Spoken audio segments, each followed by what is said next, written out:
Este video está basado en una enseñanza del maestro budista Kikutani. El tema de hoy es, según la enseñanza budista, ¿cuál es el rasgo decisivo de una persona de carácter vil? ¿Qué tipo de persona es, exactamente, una persona vil?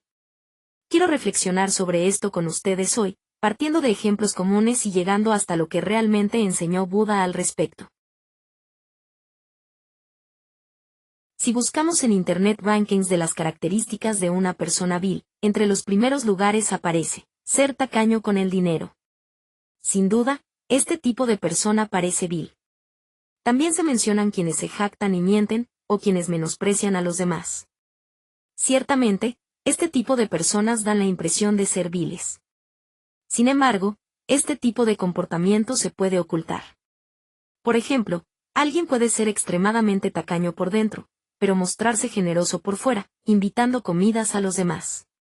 En realidad puede estar pensando solo en su propio interés, pero aparentar en la superficie que no le importa el dinero. De la misma manera, alguien que en el fondo se jacta y miente puede hacerse pasar por una persona sincera.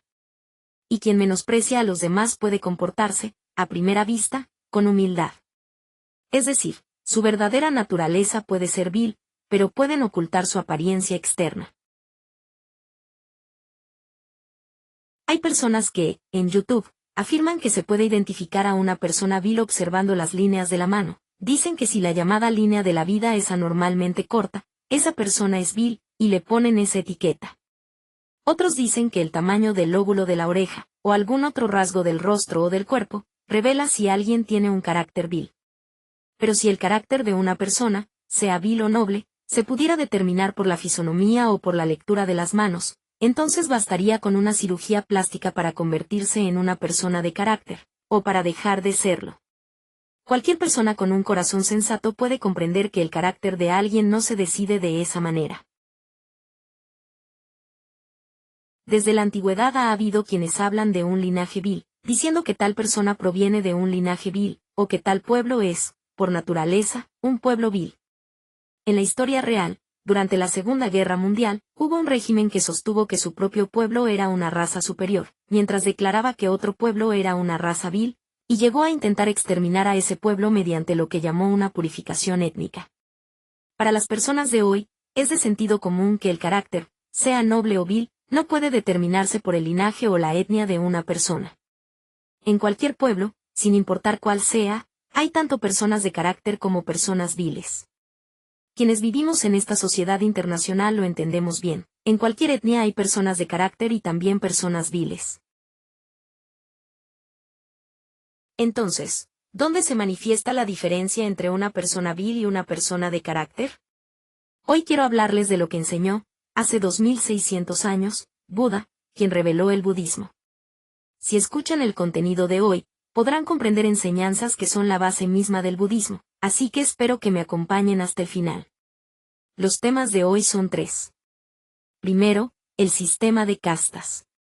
Segundo, las 3 clases de acciones, del cuerpo, de las palabras y de los pensamientos. Y tercero, las acciones que hacemos cuando nadie nos ve. Hablaré de estos 3 puntos. Buda dijo lo siguiente: la persona no se convierte en Brahman por su nacimiento, se convierte en Brahman por sus acciones. Esta es una palabra de Buda. Aquí, Brahman se refería, en la India de aquella época, a la persona de la clase más noble, a la persona considerada de más alto rango. Es en ese sentido de persona noble que Buda utiliza la palabra Brahman. Vale la pena detenerse en esta palabra, porque a partir de ella Buda enseñó algo que iba directamente en contra del sistema social de su época. El sistema de castas fue, entre todos los sistemas de clases que ha habido en la historia del mundo, el más severo, el que más sufrimiento causó a la gente y el que se mantuvo durante más tiempo. Este es el sistema conocido como el sistema de castas. Y el Brahman ocupaba el escalón más alto dentro de ese sistema. Por eso Buda usaba la palabra Brahman en el sentido de persona noble. En aquella época, quien hacía Brahman seguía siendo Brahman toda su vida, y los hijos de un Brahman también eran Brahmanes. Si una persona era Brahman, o si pertenecía a la clase esclava, llamada Sudra, todo quedaba completamente determinado por el nacimiento. Pero Buda dijo que no es por el nacimiento que alguien se vuelve noble, ni tampoco es por el nacimiento que alguien se vuelve vil. Es por las acciones que una persona se vuelve noble o se vuelve vil. Esta fue la enseñanza constante y coherente de Buda. Que dijera esto en la India, en pleno apogeo del sistema de castas, muestra que Buda era alguien que hablaba con una claridad extraordinaria. Normalmente existe un sentido común y unas normas sociales propias de cada época, y decir algo que va en contra de ellas provoca un rechazo enorme, se recibe una fuerte represión, así que es muy difícil expresarlo. Por eso, lo habitual en el mundo es leer el ambiente de la época y decir aquello con lo que la gente de ese tiempo simpatiza. Pero Buda, en pleno apogeo del sistema de castas, negó de manera radical ese sistema. Incluso usó la palabra Brahman para decirlo con toda claridad: nadie se convierte en Brahman por su nacimiento. Es decir, aunque alguien naciera en la clase de los brahmanes, podía existir en ella una persona vil. Esta enseñanza de Buda también sufrió represión social. Entre los discípulos de Buda hubo quienes fueron perseguidos, e incluso quienes murieron como mártires por esta enseñanza. No fue nada fácil. Nosotros, las personas de hoy, al escuchar esto quizás pensemos que bien dicho por parte de Buda, y más bien nos parezca extraño el sistema de castas. Pero decir esto con tanta claridad, en la época de Buda, era sumamente difícil. Buda fue alguien que declaró con total claridad: lo equivocado es equivocado, y lo correcto es correcto. En el budismo se enseña que el Tathagata, es decir, el Buda, es un ser sin discriminación. Sin discriminación significa que no discrimina en absoluto, ve a todas las personas por igual y derrama su compasión por igual sobre todas ellas. Esa es la enseñanza budista sobre lo que es el Buda: ver a todos los seres humanos, con sus diferentes características, sin distinguir esto está bien o esto está mal. Este es un aspecto del corazón de Buda. Y a partir de esta idea, hay quienes en el budismo enseñan que todos somos diferentes y todos estamos bien, que no hay que decir que es correcto o que es incorrecto, porque cuando cada quien piensa que tiene la razón surgen peleas, se menosprecia a los demás y se producen choques, y que lo peor de todo es la justicia propia. Esto también lo defienden con fuerza algunas personas, y por supuesto es un aspecto de la verdad, correcto en cierto sentido. Pero junto a ese aspecto compasivo de Buda existe también el aspecto de la sabiduría, mediante el cual lo equivocado se señala como completamente equivocado, y lo correcto se revela con claridad como correcto. Este es otro aspecto de Buda, el aspecto severo de su sabiduría. A este aspecto de la sabiduría de Buda se le llama, en el budismo, destruir el error y revelar lo correcto. Hay que destruir con claridad lo que está mal, y de esa manera se revela lo que es correcto. Este es otro aspecto de Buda, junto al aspecto compasivo de no discriminar a nadie. Y es precisamente por tener este aspecto de sabiduría que Buda pudo condenar con tanta claridad el sistema de castas de su época, un sistema que estaba profundamente arraigado en la sociedad. Por eso, cuando se dice todos somos diferentes, todos estamos bien, hay que tener cuidado con el sentido en que se usa esa frase. Es completamente cierto que cada persona es diferente, que cada quien tiene su propio carácter, su propia forma de ser, y que en ese sentido no hace falta compararse ni competir para ver quién es superior. Eso es verdad. Pero de ahí no se sigue que cualquier acción que una persona realice esté bien solo porque cada quien es diferente. Confundir estas dos cosas, la diversidad de las personas y la validez de cualquier acción, es un error. Una cosa es que las personas seamos diferentes por naturaleza, y otra muy distinta es que toda conducta, sin excepción, merezca ser aceptada como correcta. Buda es quien enseñó con toda claridad que lo erróneo es erróneo. Por ejemplo, la enseñanza brahmánica de que el sistema de castas queda determinado por el nacimiento es, según Buda, un camino equivocado. Es decir, no se debe decidir que una persona es noble por su nacimiento, ni que una persona es vil por su nacimiento. Buda declaró que esa forma de pensar, y las religiones que creen en algo así, están equivocadas. Buda no fue alguien que dijera, bueno, esa es tu manera de pensar, así que hay que respetarla. Buda enseñó que eso se aparta de la verdad.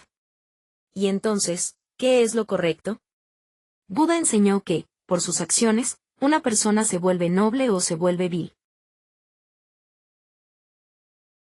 Entonces, si no es el nacimiento, ni el linaje, ni la etnia, ni los rasgos del rostro o de las manos lo que determina si una persona es noble o es vil, ¿qué es entonces lo que lo determina?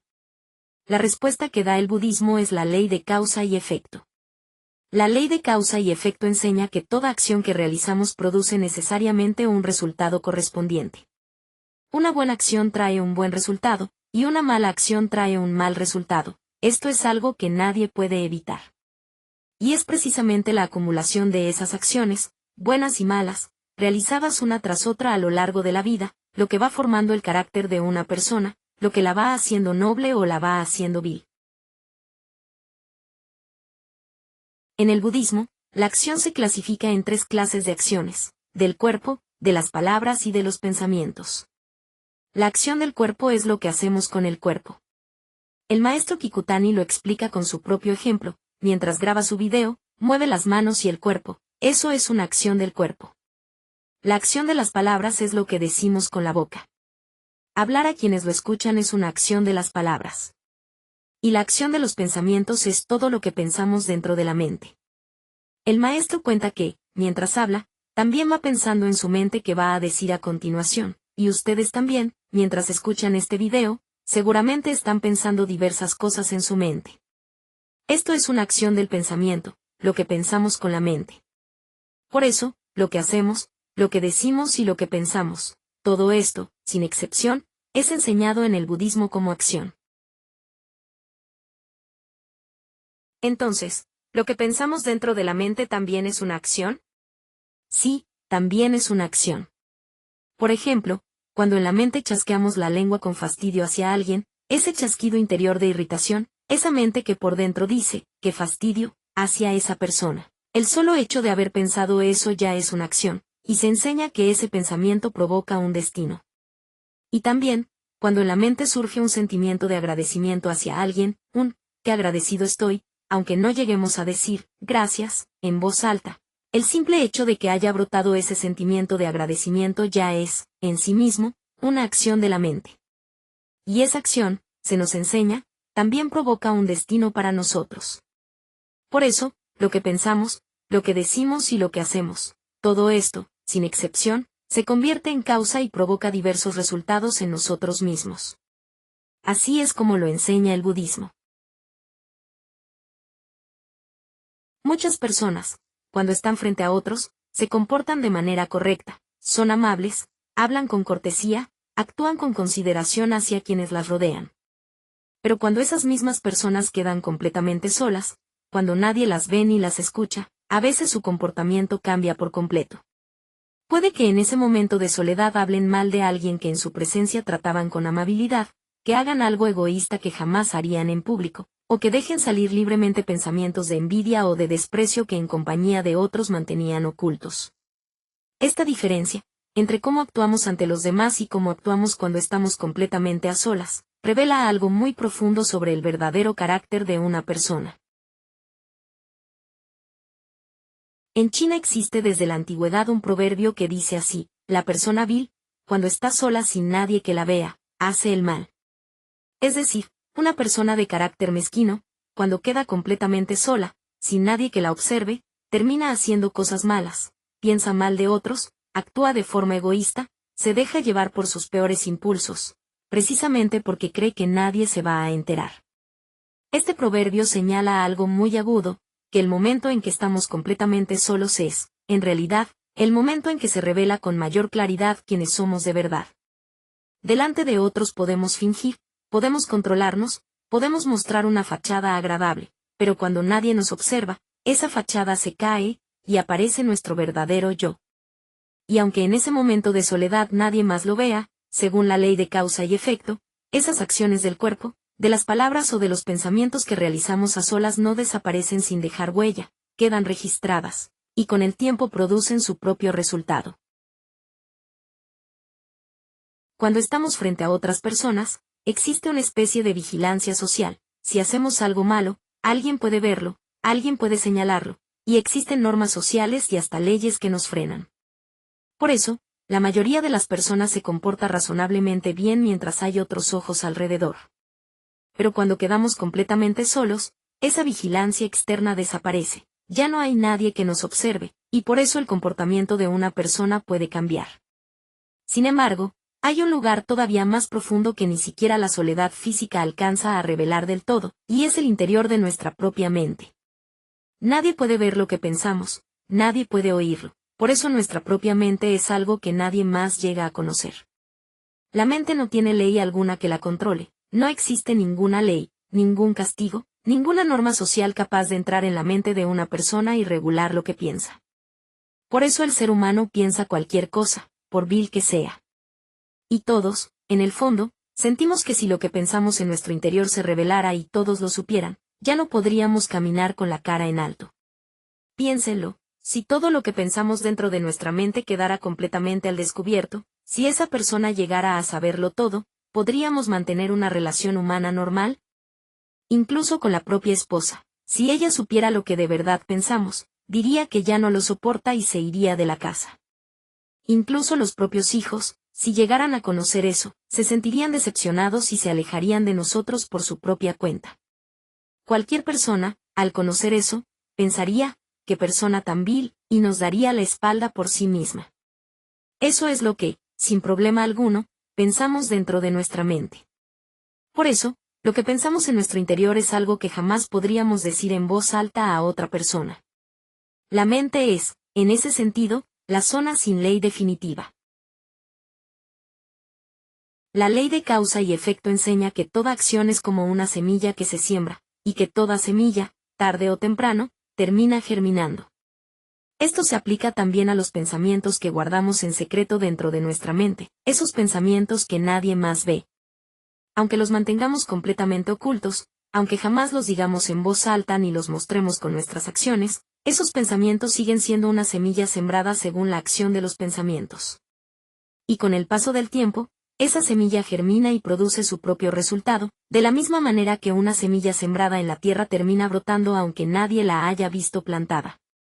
Ninguna acción, ya sea del cuerpo, de las palabras o de los pensamientos, queda jamás sin su resultado correspondiente. Esta es la ley de causa y efecto tal como la enseñó Buda. En el budismo existe una expresión muy elocuente para describir esta doble cara del ser humano: bodhisattva por fuera, demonio por dentro. Un bodhisattva es un ser de aspecto sereno y compasivo, y un demonio, en esta expresión, representa un ser feroz, cargado de rencor y de maldad. Bodhisattva por fuera, demonio por dentro significa que, por fuera, una persona puede mostrar un rostro amable, sereno, casi como el de un bodhisattva, mientras que por dentro, en su corazón, puede estar llena de envidia, de rencor, de pensamientos crueles hacia los demás, como si dentro de ella habitara un demonio. Esta expresión no describe algo raro o excepcional, describe, con crudeza, algo que puede estar presente en cualquier corazón humano, incluido el nuestro. Hay un antiguo poema japonés, un baka, que dice así: mira aquella flor de cerezo que floreció en lo profundo del monte, entrega tu corazón sincero, aunque nadie lo sepa. Este poema habla de un cerezo que crece en lo más profundo de la montaña, en un lugar al que casi ningún ser humano llega jamás.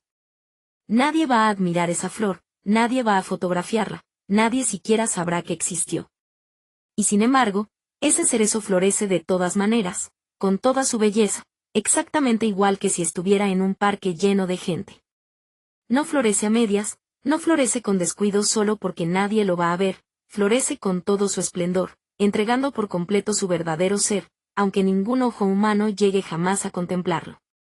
El poema nos dice: entrega tu corazón sincero, aunque nadie lo sepa.